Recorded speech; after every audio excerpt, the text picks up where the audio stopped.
On devrait tous, au moins une fois dans notre vie, ramasser les poubelles dans notre ville, comme les vidangeurs, pour changer notre rapport aux déchets, à la quantité de déchets qu'on produit à chaque jour. Puis bien, pour moi, c'est aujourd'hui que ça se passe.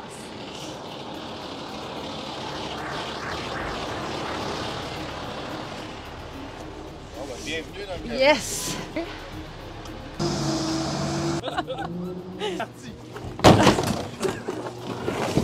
OK, je suis avec Steve. Simon, vous avez accepté de m'accueillir aujourd'hui pour que je puisse vivre une immersion avec vous. Simon, tu as publié un livre récemment, Ordures, journal d'un vidangeur. C'est un super bon livre, ça m'a fait beaucoup réfléchir. Toi, tu penses justement que tout le monde devrait vivre ça au moins une fois dans sa vie. Pourquoi? Pour être sensibilisé. Tu vas le voir, là, tu vas constater tout ce qu'on jette, tout ce qu'on gaspille. En fait, on va peut-être aller aussi au centre de transbordement où on amène les déchets. On voit qu'on a comme des déchets infinis, on est devant une masse de déchets. Fait que ça, on va... Des fois, on le voit pas, en tant que citoyen, on fait juste mettre notre poubelle puis on n'y pense pas trop, on se responsabilise pas, mais là, ici, c'est comme une piqûre, on a une piqûre de rappel sur tout ce qu'on jette, là. Fait que je crois que c'est un bel acte de sensibilisation. Ils nous voient pas, c'est comme si on n'existait pas, ça va aux poubelles, ils connaissent pas le danger du travail, ça fait que pour eux, c'est comme normal, ils disposent ça au bord du chemin, puis après ça, ben, ça se ramasse. C'est parti, mais ça!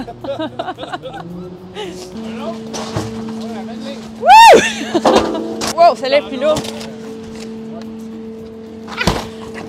Il va falloir que j'apprenne ma technique un peu!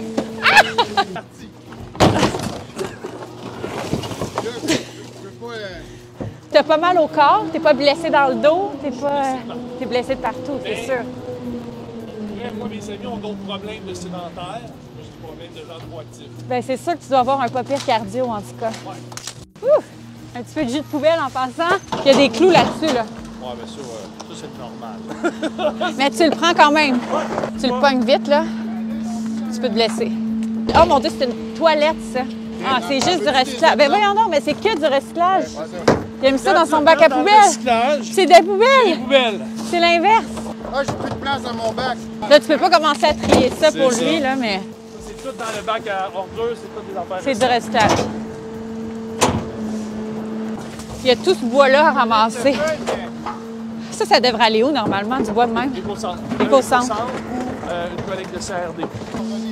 Mais toi, tu peux te faire chicaner de laisser des affaires. Tu dis ça n'a pas de bon sens, je ne ramasse pas, mais tu peux te faire taper ses doigts par la ville. Là.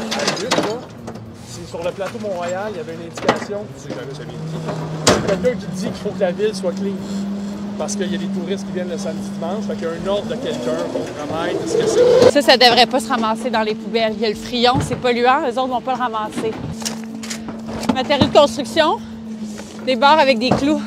Tout ça, éco-centre, normalement. Ça, c'est du recyclage.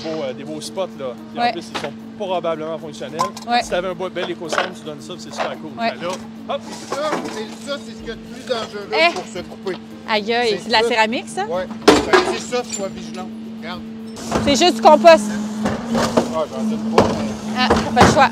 J'en doute pas. Regarde, c'est que les gens, ils achètent un bac, mais ils mettent pas les roues à bonne place. Fait qu'à chaque semaine, nous autres, on reprend. Ça, c'est pas plus cheap que ça. Mais ça, c'est du gazon, des feuilles. Normalement, il y a une collecte pour ça. Il y a mis ça dans la poubelle. En le mettant dans cette collecte-là, on n'a pas le choix de la faire. Je comprends. Il y a une dame qui est venue jeter ça dans sa poubelle pendant qu'on ramassait les vidanges. Puis Steve, il a dit, ça va être parfait pour ma poule. Il l'a récupéré avec des clémentines aussi. C'est le fun quand t'es beau de même. Bonjour, ça va bien? Hey, viens voir ton bac ici. Quand il est rendu comme ça, pour nous, il est rendu dangereux parce qu'il débarque. Puis là, tu vois, moi, des fois, juste en plaçant le bac, je l'ouvre comme ça, puis je peux regarder rapidement. Parce que les gens, ils te demandent tout le temps, les vidanges sont dans un sac, plus ou moins, regarde, je suis capable de voir ça, je suis capable de voir ça. Fait que, il faut que j'aille vite, mais je peux voir tout ça. Peut-être s'il y a quelque chose qui m'intéresserait, je pourrais facilement ouvrir comme ça. OK. Ça, c'est recyclable. Puis comme quoi? Qu'est-ce qui pourrait t'intéresser? Bonne question. C'est peut-être des cartes. Tu sais, comme récemment, quelqu'un m'a demandé des cartes Magic, c'est des cartes de gamer. OK. Fait que j'avais vu ça, j'ai vu un cartable, j'ai ramassé, il y avait des cartes Magic. OK. Fait que tu le vois, tu sais, ça d'ailleurs, c'est un... On parle de cartes, mais ça, je pense que c'est un étui pour une carte précieuse. Oui. Fait que tu vois, fait que ça, tu peux pas faire ça tout le temps. Mais tu as toujours un œil rapide d'un coup qu'il y a quelque chose qui attire ton attention. OK. Regarde, ça c'est compostable, ça c'est recyclable. Ça, là, c'est à l'infini. Steve va être preneur. Non, merci. Non, il y en a trop. J'en ai trop d'exemplaires. Régine, tu mets ça là, pas le choix. Ben oui, on les jette. Mais des fois, je m'avais dit pour le Noël d'après, c'est pas rare qu'on... J'ai jamais payé de linge depuis 20 ans. T'es sérieux? OK. Ça aussi. T'as des pièces d'ordinateur, câble électrique qui doit fonctionner comme un chargeur. Ça, c'est notre or à nous autres. Ouais. C'était bien Ça, ça a caché une quand valeur, même. là. Toi, tu peux aller revendre ça? Ouais. C'est impressionnant à voir, vraiment, là. J'adore ça. Je m'attendais à avoir plus mal au cœur. Finalement, ça se l'air bien, mais c'est des machines. Un mot respect, là, c'est vraiment, on n'a pas conscience de l'importance de votre travail, puis comment vous le faites. Vous deux particulièrement, je vois que vous avez une conscience aussi de ce que vous faites. C'est pas juste machinalement. Tu regardes ce qu'il y a sur le bord de la route, il y a des affaires que tu veux pas ramasser parce que ça n'a pas d'affaires là. D'autres fois, tu n'as pas le choix. Quel message tu auras envie d'envoyer aux gens? Là? Tu me dis des fois, tu aimerais ça les croiser pour leur expliquer. Là, ils t'écoutent. Qu'est-ce que tu voudrais leur dire? Ben, passe à ton prochain, puis oublie pas que tout peut être réutilisable. Donne une deuxième vie à ce que tu jettes. Fais attention à ce que tu jettes. Tu sais, c'est juste d'être conscient. Prends plus le temps, ce qu'on fait plus maintenant. Tu sais, c'est ça, d'après moi. C'est prenez le temps de mettre les matières aux bonnes places. Prenez le temps de penser au prochain. Prenez le temps d'aller à la paroisse, aller porter vos trucs là, qui n'ont pas de sens à acheter. Toi, tu as décidé d'en faire un livre. Là. C'était quoi le message principal que tu voulais passer? Bien, c'est ça. C'est pas moralisateur, mais prendre la responsabilité. Tu sais, Steve, c'est ça qu'il est en train de dire, dans le fond. Là, il faut se renseigner sur comment bien disposer. Puis ça, on le fait pas. C'est comme si on choisit la facilité. Puis effectivement, on a des vies assez accaparées, chargées, on n'a pas le temps d'eux. Mais pourquoi, justement? Si on le voit, en tout cas, on réalise que ça vaut la peine de prendre le temps. Parce que c'est pas magique, là, on les voit, là, on voit tout ce qui déborde, tout ce qui ne devrait pas être dans les déchets, tout ce qu'on paye en taxation, au final, là, ouais. Parce que ça ne devrait pas être là. Il faudrait qu'on pense à notre prochain. Il faudrait qu'on fasse attention à cette planète-là, qu'on pollue sans cesse, tu sais. Puis, tu sais, c'est des affaires, des fois, auxquelles on pense pas. C'est pas toujours de la mauvaise foi. Il y a des affaires, je me dis, hey, moi, j'ai jamais pensé à ça. Par exemple, dans quel sens mettre le bac? Ou si, par exemple, tu as des morceaux de bois, des matériaux de construction que tu veux mettre sur le bord de la route, bien, peut-être de sortir puis d'attendre le vidangeur, si tu peux, pour l'aider à le mettre dans le truck.